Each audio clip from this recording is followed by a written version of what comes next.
Hi, I'm Fred Reed from Oswego County today.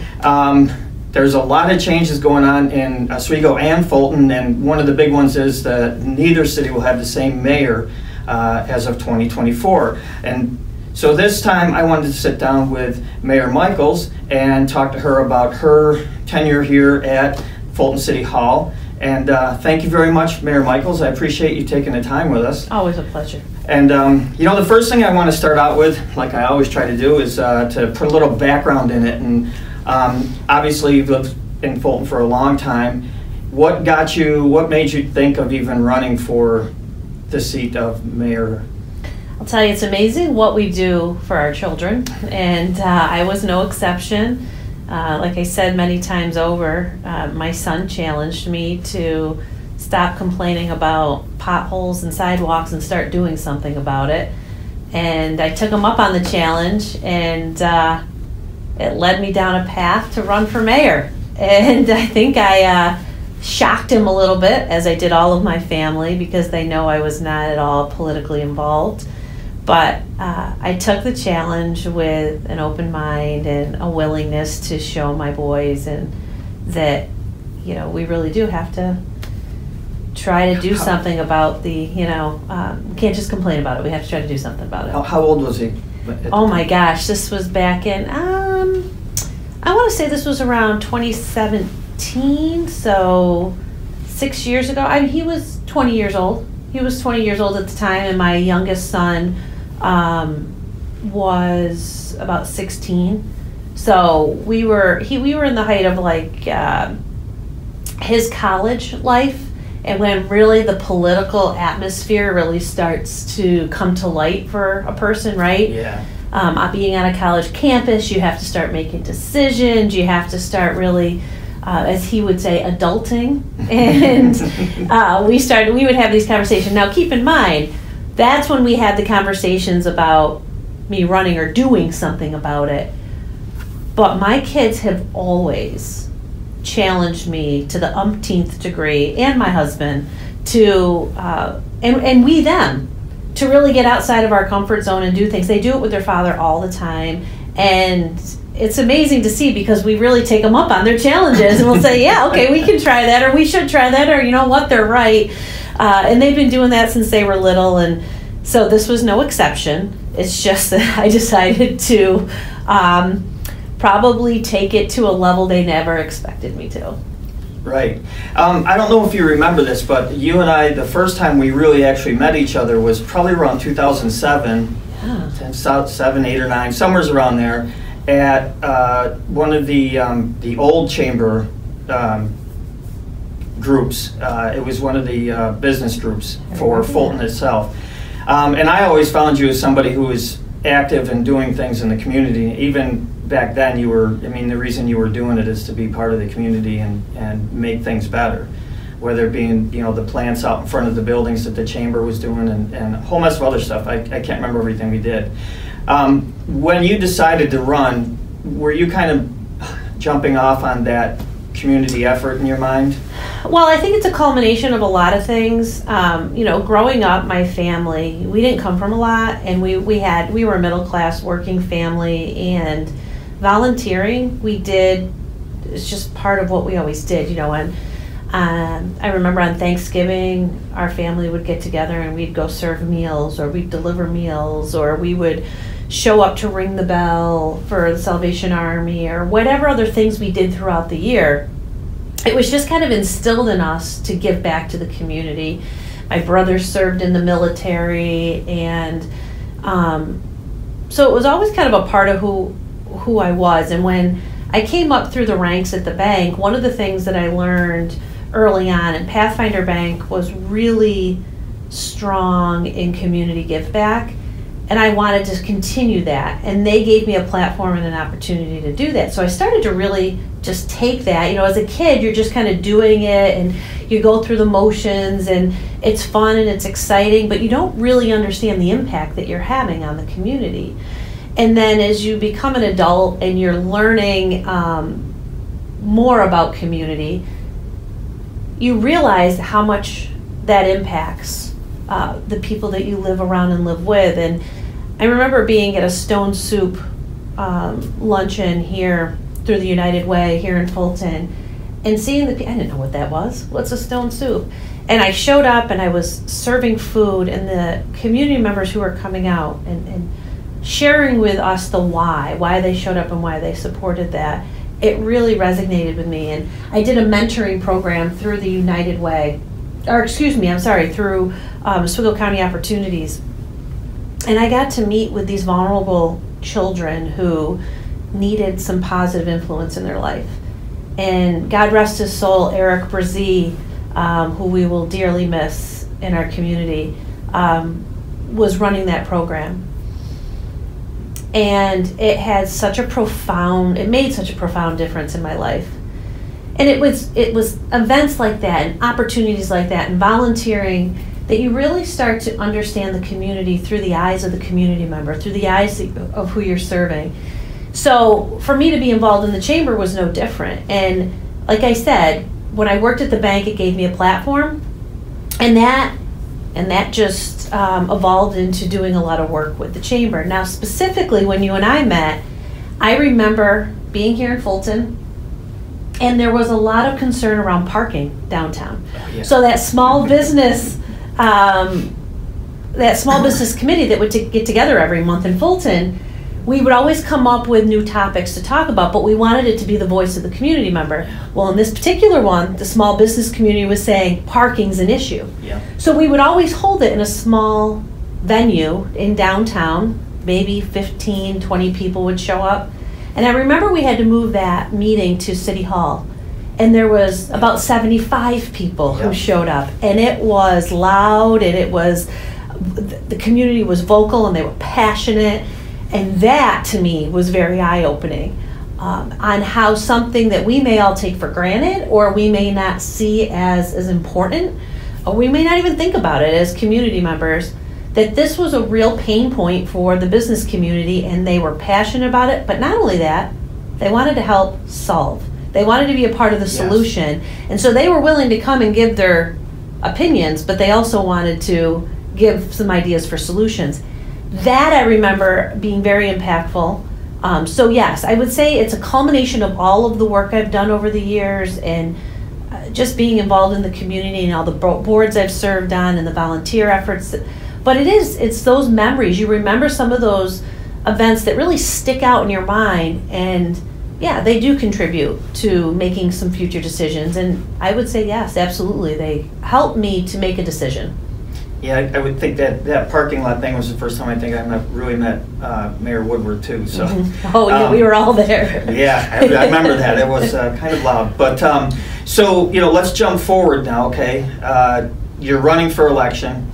Mayor Woodward isn't going to rerun, and you probably went through a lot with the people you were running against and contention and stuff. So you win. Great. You got plans that you want to enact and everything, and COVID hits. Mm-hmm. How did that, I mean, we kind of know, but I mean, walk us through how it hit the city government and what you wanted to do. First and foremost, leading up to this, I went in very naive, not having been in the political arena much. I was served on the planning board, I was on the ethics board, I had been involved with city work for a long time, but it did not prepare me for what the role really was. What did it entail? So I went to all these campaign schools and these political schools, and I'm going to prepare myself. Well, the reality is nothing prepares you for what the job is until you're sitting in these seats and you're dealing with the day-to-day. So I came in like a deer in headlights. I had a plan. Of course, I had a lot of people advising me and sharing with me the thoughts on what I should do. So we come up with a plan, and we had the best of intentions and great ideas. And my transition team was comprised of a diverse politically, diverse from an experience standpoint. But I just really wanted to be individuals who could represent the voice of the community. So we did. We had a plan coming in. And the first couple weeks coming into office, I remember it was just days in office, and I ended up over at the waste treatment plant with about 15 feet of sludge and water and backup and waste. And I show up and I remember the staff was surprised. Oh my gosh, the mayor's here and she's tromping through this sludge. And I was like, yeah, I'm not going to know unless I'm part of it. Yeah. I need to experience it. I don't know what it means by someone just telling me. And we had a fire, and that displaced, I think it was well over 20 people. And then we had an unfortunate motor vehicle event where a pedestrian passed away. And this was all within weeks of me taking office. And it was just one thing after another. And I thought, oh my gosh, this is how it's going to be. And you learn a lot. You experience a lot. You're trying to breathe. You're trying to keep your head above water and just learn while you're experiencing. And then COVID hit. And I'm no exception to the rule. The world stopped turning, and we didn't know what to do. None of us had experienced this before. We didn't know how to handle this. What was amazing about the experience, there was nothing amazing about COVID, right? COVID took us to our knees and really just is heartbreaking on many levels. But some of the good that came out of the experience was the way our teams came together, the way the fire department led the charge under the leadership of Chief Shane Laws, and how the county and the city and the departments and the region, we all came together in ways we didn't know we were going to have to. And it really started to open up communications and strategies and collaboration. There was a lot of times in this office that it was silent. It was quiet. Clearly, we all had to close our doors and people couldn't come in and visit. So we're in the midst of COVID. You got a new mayor, a new administration, and you can't come into the office. I had these ideas for open houses and bus trips around to all of our major facilities, and I couldn't do any of that. And I sat here sometimes in the office, either alone or with one other employee, social distance and masked up, and you would think, now what? Then the whole idea of this virtual world came about, and we found ways to connect in ways that I guess we never really took advantage of or didn't know how to do. And it kept us connected, and it really gave me the opportunity to see my teams in action and to see them pull together and work together and find creative ways to get the work done. I have some really great footage and photos from back then when we found a way to still give back to the community or do our work or work remotely, whatever we had to do to get the job done. And I think that was a blessing because it brought us together because we had to. Either we're going to work together, we're going to get this done, and we're going to figure this out, or we're going to fall flat on our face and the community's going to pay the price. You had to reinvent the way the office worked altogether from the ground up. From the way it's structured right now, just from the way the desk is. And we had to move the desks so that when people came in, it was safe to come in. And we had to, from council meetings to how you answered the phone. I had so many wipes, and the phone is faded from cleaning it so much, as we all know. But you're right, we did. We had to operate the office differently. I can't tell you how many times I had to go down and put tape on the notices down on the doors downstairs just because it had been there so long. And we just had to keep retaping it up there because, the message still applies. But the team came together, and the employees were strong. And that, yes, here in Fulton, but across the counties and across the region. It was really, I said it was a testament to what we should be doing more often. This is the type of collaboration we should see. It shouldn't take a pandemic to get us to realize that we should be working together in these ways. But it did, and we did it. And so as much as COVID it changed our lives, and it was just a painful time for many, and we lost many good people. There were some glimpses of opportunity and hope, and I think we came out of it on the other side realizing that not all was bad. and here we are, So- still here to talk about it. Yeah, so with that, I mean, you're going through all this, and I mean, so the DRI was also coming up, and how much did Mayor Woodward walk you into this, and how much? I mean, I know he was ill at the time, so I know he wasn't really, yeah. he couldn't really be here. You know, great loss for the city, but. Did you get some of your, did he help you in the best way he could at the time? I was really fortunate to be a part of the DRI initiative in Oswego because of the work with the chamber. So I would serve on some of their focus groups, so I had some experience with it. I was on the committee here in Fulton for the DRI, so I had some experience with it there. So I was helping to move it along with the DRI committee. I mean, Mayor Woodward was completely supportive. Of course, he had some limitations and obviously wasn't able to be as active as he had hoped. But I had all the information, the knowledge. I was with the committee when they were presenting to the regional committee and so on. So I knew what I needed to know going into all of it. And because I was a candidate, the state came in and they offered, once we were awarded, and we celebrated and we went through all that, it was down to business after that. And because I was a candidate for mayor, they did ask that I step off the committee. And then if I was elected, obviously I'd serve a different role, or after the election, even if I wasn't elected, I could be considered to come back on the planning committee. So having had all that experience and been involved leading up to that, I knew a lot about the DRI process and what was happening. And then soon thereafter, you know, in November, I think it was July 2019, the governor came in and announced in July I won the election, and so I could resume some of the work that I was doing prior to.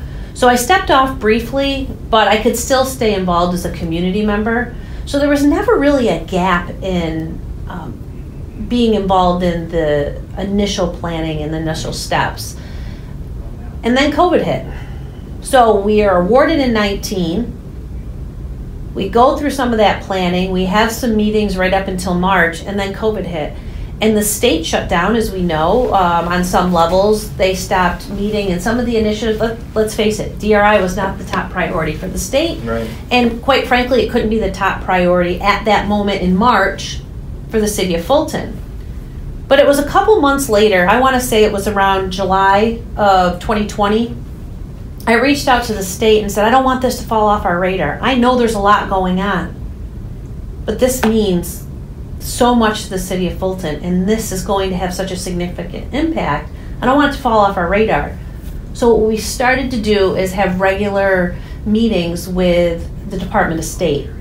And we would have virtual meetings, if nothing else, is to just talk about it and keep apprised of what we needed to know at the time. Was there much going on? No. But I didn't want it to fall off anyone's radar, because I knew that if it did, Fulton could really be compromised in terms of this moving forward. Now that went through 2020, it went through 2021. You know, we really didn't start hitting the ground with DRI, I would say, until sometime in 2022. When the state started opening back up, they started to put some priorities on the DRI projects, as well as many other funding projects. And then the city, the project owners, all of those who were awarded projects were ready. And so I think that was more in 2022. And then obviously through the rest of 22 and 23, we were able to hit the ground running more. That's why you see DRI signs up. And DRI projects started. I mean, there's shovels in the ground right now for a bunch of DRI projects. A couple are already finished. And you know, the community, I can understand, because it's confusing and there's a lot of misnomers out there about the DRI. The state didn't hand us a $10 million check and say, go spend it. Right. They awarded us a $10 million grant, if you will, right? DRI funding that got spread out for some municipal projects and some private projects. And they don't just hand you the money and say, go build it. They say, go build it and we'll reimburse you. But there's requirements along the way, and accountability and contracts, and there's a lot of steps to get there. You have to do what you say you're going to do. You have to do what you say you're going to do. You have to do a lot of planning and prep work. So the $10 million is more of a statement to say $10 million is going to be invested in your community, and that's going to be done over a series of projects and time and efforts. But it's not a check that goes in the bank and says, what's the city doing with that DRI money? Fix my potholes. Yeah, the potholes and the sidewalks, that wasn't meant for that. But we could leverage the DRI investment with other funding opportunities, because once you're a DRI community, the state and federal government and other funding sources see that as an investment and an opportunity. So that's what's allowed us to leverage that. But there is so much planning that goes into that, and so much, as people like to say, the red tape. There is a lot of hurdles you got to go through to make it happen. But we made it happen. And so we're starting to see some of that come to life now. I think in 2024, you're going to see a lot more shovels in the ground. What the community doesn't see is a lot of planning that goes into it. So right now, the design work, the engineering, all that planning work has been underway. You don't get to see that. It's not flashy. It's not sexy. It's not, it doesn't catch the attention of the media. What's going to catch the attention of the media and of the public eye is when shovels are in the ground and you see construction going on and things are being dug up and things are being changed, and then you see a shiny new, end product. Right. That's what we care about as a community, right? But we can't get there without all that planning work first. So that's been going on for several years. And you'll start to see in 2024 more of that work. The new marina, that'll be started. The design work looks great. The second phase of the trail, you'll start to see the other side over by Davis Stannard and that parking lot come to life as this whole beautiful gathering space and overlook for the river. You're going to start to see all this work come to fruition because a lot of the hard work has been done. It's already done. Yeah, it's done. So did you always find it hard to communicate to the public, or did you find maybe some of them just wouldn't listen no matter what you told them, in trying to communicate the time frames that it takes for government grants to even move forward? Because we've heard it all along. It's like, what's going on with it? What's going on with DRI? What's going on with DRI? I think we can put it out in the papers. We can put it out on social media. We can talk about it in meetings. It's going to get to some people, but it doesn't get to everyone. And quite frankly, like I just said, I can talk about it all I want, but until you see it and you see action happening, it doesn't matter what I say, right? Right. So to question it makes sense to me. The community started to think, this isn't really happening, is it? This is all a big farce. This is all just for show. I've even heard people say that I was, I as mayor or we as a city were spending money on everything but what it was intended for, which couldn't be farther from the truth. And the state wasn't going to let us do that. Right. We would never even think to do that. But until you see that shiny, new project come to life, right, it's never going to happen. So the community doesn't want to hear about all the steps leading up to that. They're important and it makes sense, but that's not what they're looking for. They want to see it done. They want, show me, put your money where your mouth is, take action, and show me that that's what you're doing. And that's what you're starting to see. So when you see the old Dandy Donuts or GJP Pizza now coming to life and all that investment happening over there, or Hutamaki got their new roof and they got a new piece of equipment in there, and they did some work to the outside of their building. And you start to see some of that happen, and you see the signs are up and the DRI projects are underway. Then people, we pique their interest, right? The community starts to pay attention, say, okay, there's actually work happening there. That's what they want to see, and rightfully so. That's what they should be seeing. So knocking down the big green monster. I was just going to say. Right? You knock down the big green monster. You say it, you say it, say it. That took us a long time. Well, that's tied to the $2 million investment for a DRI project, and then we went out and were able to secure more dollars to get that green monster down for Oswego Health. You can see that. You drive through the city now, and the landscape and the view, it's significant, and the impact. In fact, I was driving by there today and was talking to somebody about, again, I mean, each phase of this really makes a difference. But that's what the community wants to see. They want to see action. So let's kind of talk about the community in a vague sense. And that is, I mean, I remember when I started in 2004, and I would always drive up 481, and there was Nestle's. And from somebody outside, it was like, wow, this is really getting run down. And I know what Mayor Woodworth was trying to go through to get a hold of those buildings legally and everything. You just can't walk into private property and take it over. Mm-hmm. You know, we're not Russia. Mm-hmm. But the thing of it is that he took a lot of heat for that. And then it was gone, and it was a lot, even with it gone, it was a lot better landscape driving up through here.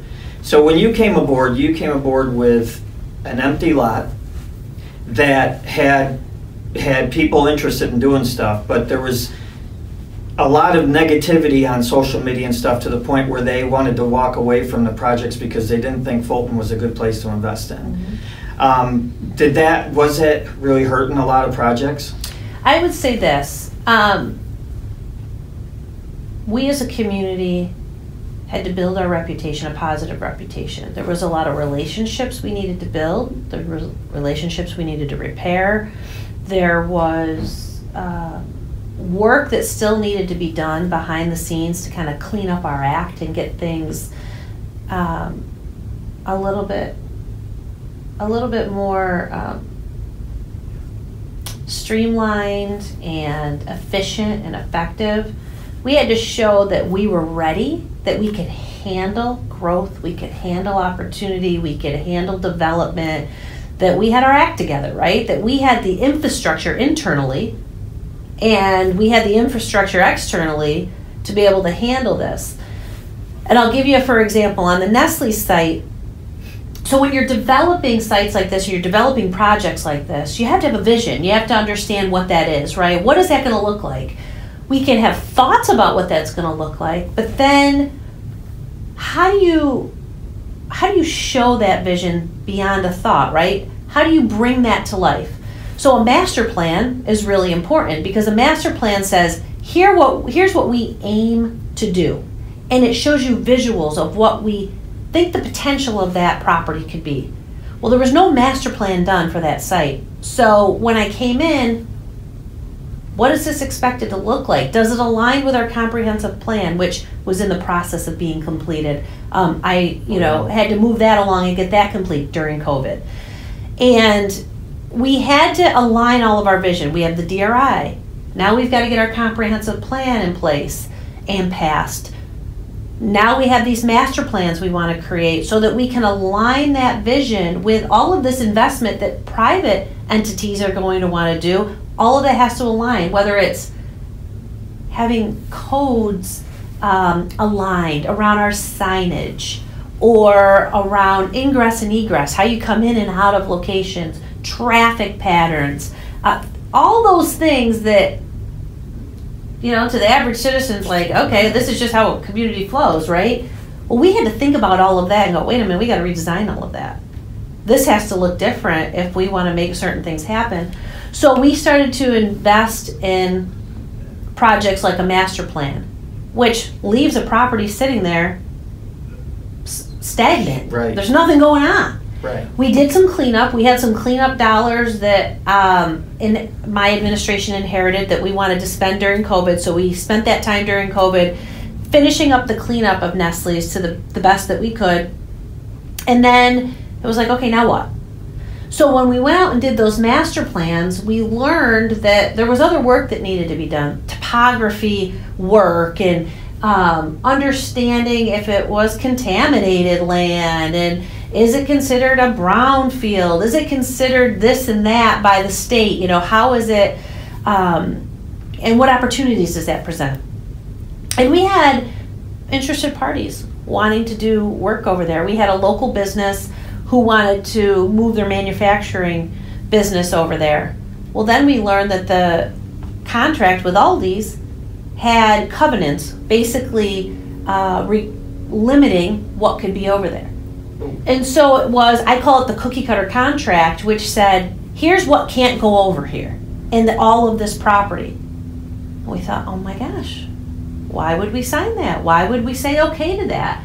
So we had to do a whole legal, a bunch of legal work, and there was a lot of stuff on social media about it and so on. But those were the learning experiences, and those are the things we had to uncover, discover, or better understand in order to move forward with any of this work. So it was really just, what am I dealing with? What does this mean? And what can we do? What can't we do with this property? There was a DRI project on Nestle's that was awarded. We started looking at reopening Birch Street to give access to the site. And all of that led to master plans that we have out. And we did a big media push on that and did a whole presentation around that. In fact, they were hanging up here in City Hall. We have all the posters of we did, I think, 6 or 8 different ideas within the master plan. And that then started to give people a vision of where does the city want to move. So investors who are coming to Fulton or maybe considering Fulton as an investment location, they can now see the vision and say, does my project fit into that vision?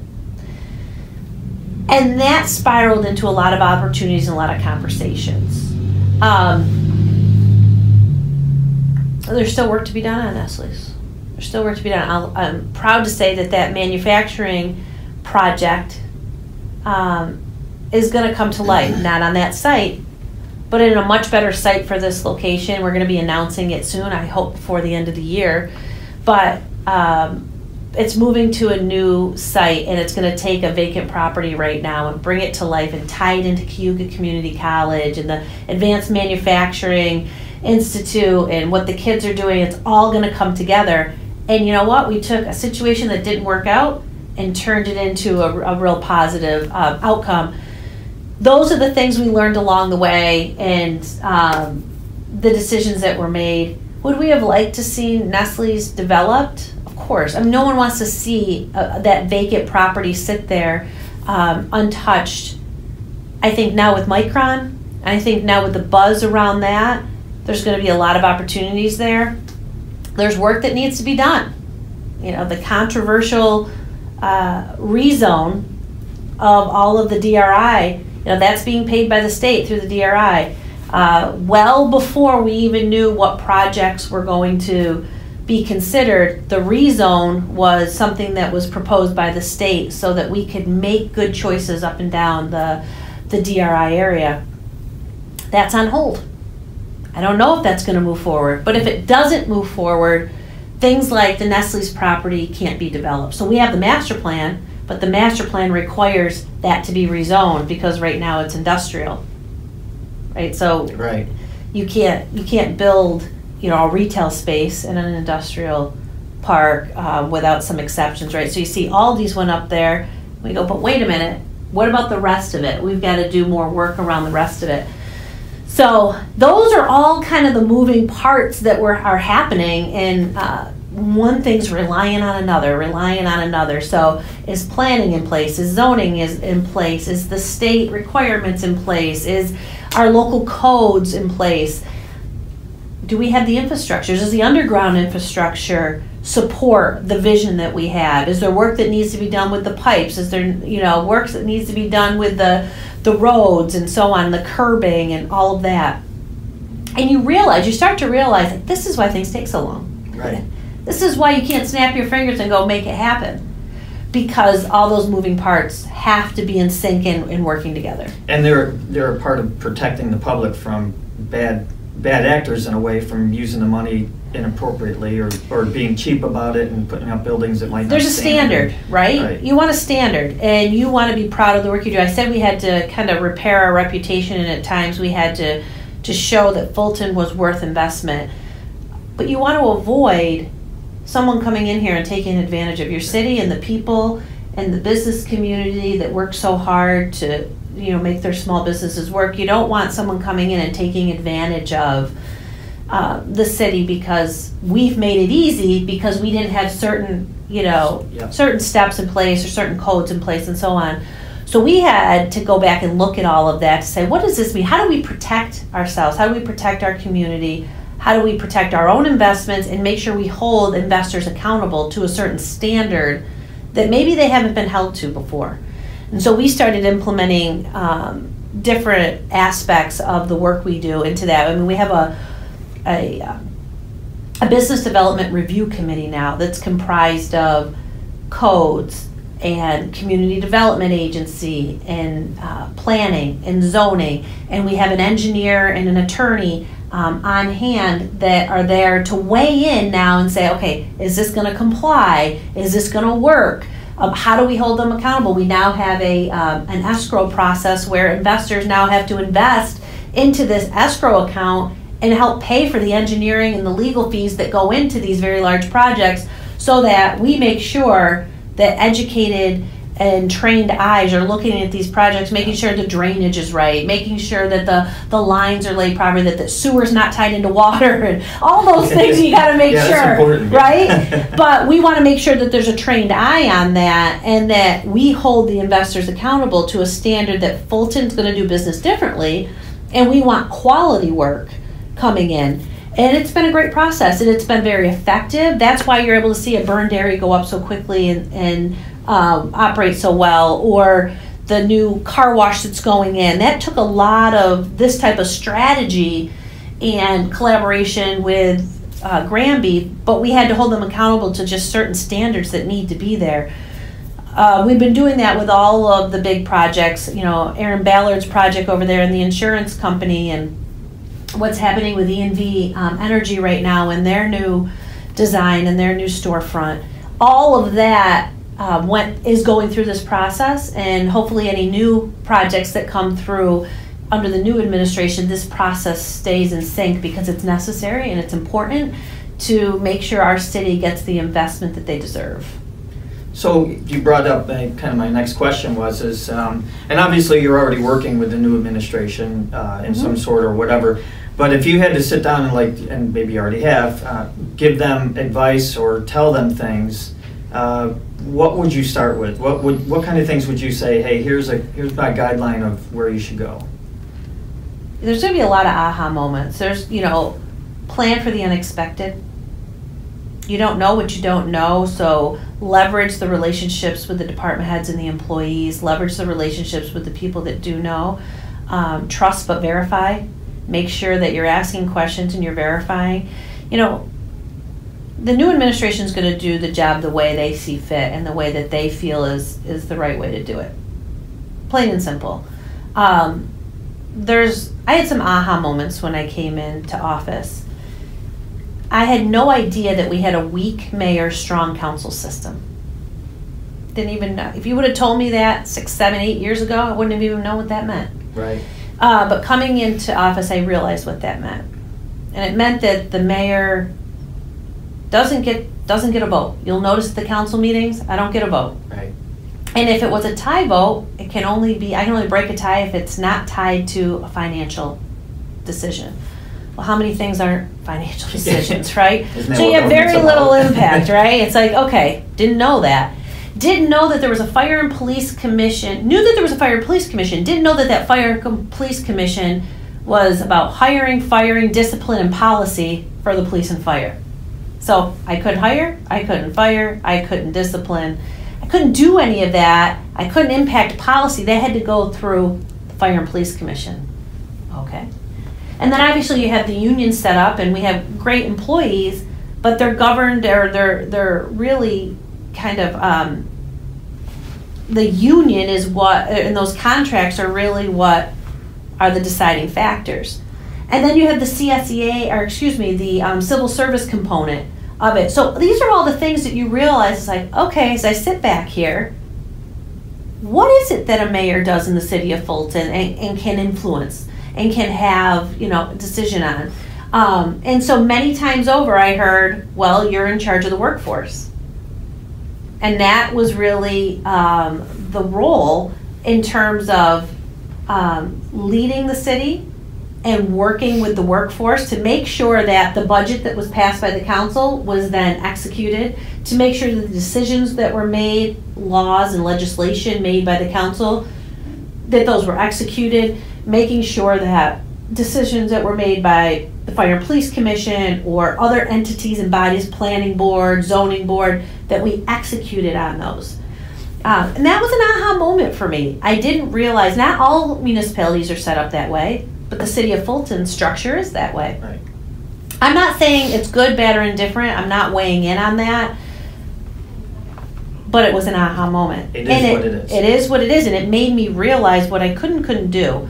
And that the council really has a lot of the decision making and power to make those changes. And that was my aha moment. And it took me a little while, but it was a lesson learned. And it changed. I could come up with all the plans I wanted. I could say I want to do all these great things. Sure. And then you realize the roadblocks that you have in getting there. And, you know, I don't know if I had known that before, if it would have made a difference. I don't know. But now, having experienced it, I realize, you know, I have a different, I have a different take, a different mindset around how government works. I don't know how to ask this, but so there was one thing that happened a couple months ago, and somebody said that the state can't take the DRI money away. Mm-hmm. But it has happened in other... It sure has. And if you had to say, I mean, this is important because Fulton's future is depending a lot on what's done and that it gets done, and obviously we see it started. How could they lose it? So, to answer your question, yes, the money can be taken away. Nothing's guaranteed.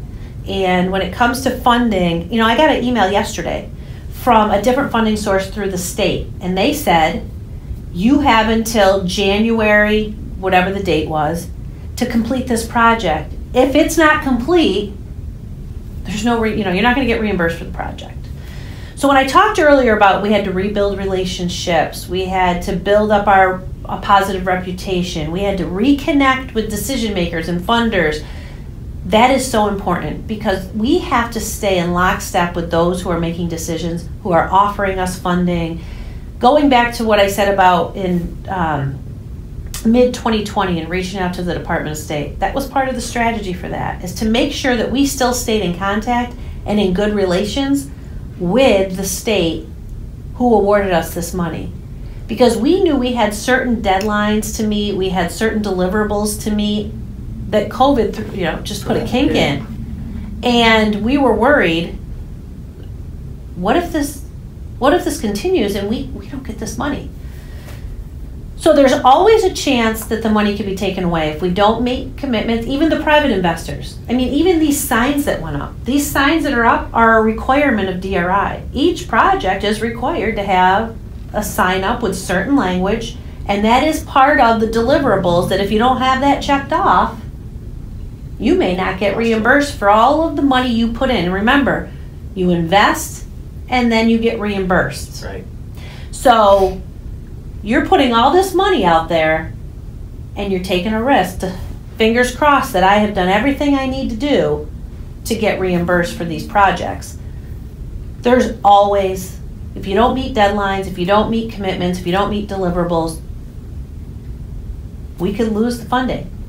And that's just the reality of it. So if we're going to make, as a community, if the council or the decisioning bodies are going to make a commitment to go after funding, and how many times have we heard, all you need is a grant writer, go after grants. It's all fine and dandy, but know what you're committing yourself to. Right. So if we're going to go out there and say, get this funding, then commit to it fully. Know what you're committing to and stay committed to it, because you can't halfway through it decide to make changes and say, I don't want to do that anymore. Well, now what does that mean? Because the city could pay the price, the taxpayers could pay the price, you're not going to get an end project that completed that you wanted, and oh, we may have spent money on this already that we're not going to get reimbursed for because we didn't keep our end of the bargain. So there's a lot of risk built into it, but you have to take risk to get the reward, right? So you have to weigh the risk and say, is this worth it? Does this make sense for us to do that? That's why not every grant makes sense. And we can't just chase every grant because it's out there for the sake of, wanting more money. It's not free money.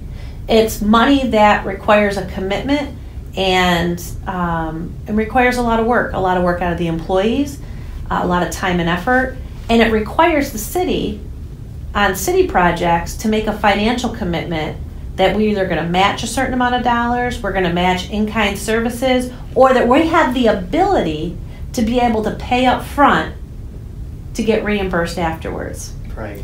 If we don't do that, there's a risk there that can be costly. So, yes, DRI can be taken away. There's other funding sources that can be taken away. And we need to just make sure we hold up our end of the bargain and we stay committed to whatever it is we said we were going to do.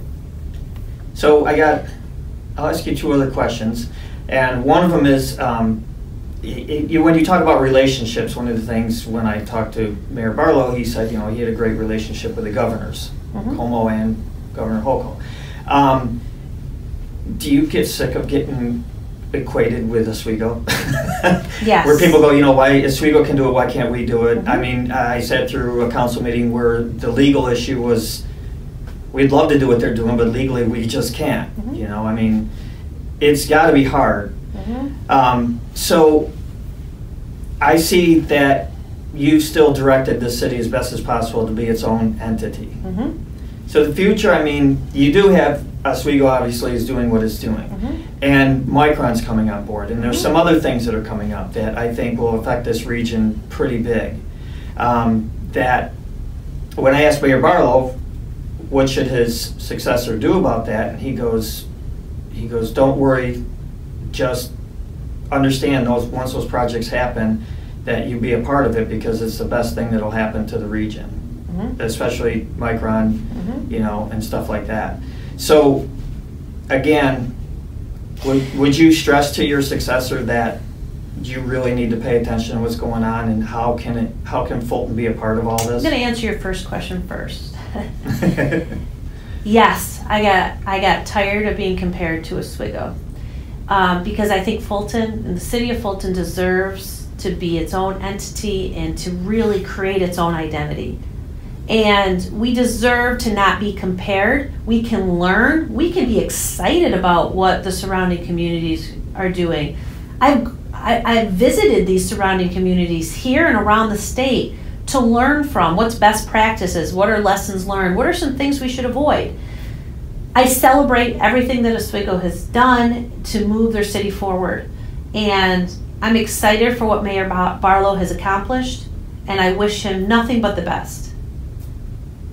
But we are Fulton, and we are Fulton strong, and we are Fulton forward, and we are Fulton, period. And we need to bring all those successes here. We need to build those relationships and show our willingness and our capabilities and our visions, and let our visions come to light. We need to stop comparing ourselves to and start being. Let other communities compare themselves to us. It's our turn for the spotlight. It's our turn to shine. Yes. It's our turn to be what we are deserving of. This city has been hit too hard for too long. And they've always had to, and the community members have always had to, defend who we are, and it's time to change that. And I want to know that when people come from the city of Fulton, that they're proud to drive through here, they're willing to stop, they're curious about what's happening, they want to join our events, they want to show up to the activities we have that are happening, and they want to be a part of something, that they don't have to drive all the way to Oswego, that they can stop here. We want to get people to stop here. We paved 481. Yes. Exciting project. Exciting project. It took a long time, though. It's been 30 plus years that this has been in the long overdue. Not all of it was exciting flash. But to your point, I would have people say to me, "Can you build a bypass over Fulton so I don't have to drive through Fulton?" Yep. Let me tell you, it's comments like that would drive me. I said, I'm going to get that project done because I want people to stop here. I want people to come in and see we cleared trees along the water so you can see the waterway. Yep. Such a simple act, but it opened up a new vision of the city. Look at all that special events is doing. and Parks and Rec is doing to bring activity. We're bringing in visitors from all over the region to come to Big Truck Day, to come to Fall Fest, to come to our tree lighting ceremony, the biggest we've seen ever. We want people to stop. And I wish all the surrounding municipalities the best. But I just want to focus on what Fulton's doing and what we do right and what means the most to us. And we're making strides, and we're really, we really have the right mindset to move forward. And I just hope that we stop being compared to Oswego, and we start just building our reputation as a strong player in Central New York. So let's end this on a high note and just say, what was probably the best thing that happened to you, or what's your high note in your tenure? Oh my gosh. You know, I knew you were going to ask me this. I had a feeling. You know, and I think, I can't pick just one. I really can't pick just one. There's just so much that's happened. The highs, the lows, and everywhere in between. But the first thing that always comes to mind are the people. And I know that sounds cliche, and I know that sounds political, right? But it really is the people. I have met so many amazing people, worked with the most amazing group of individuals. The employees of the city of Fulton are hands down the best. And I've just had the opportunity to just collaborate and work with so many individuals that have opened my eyes to perspectives and to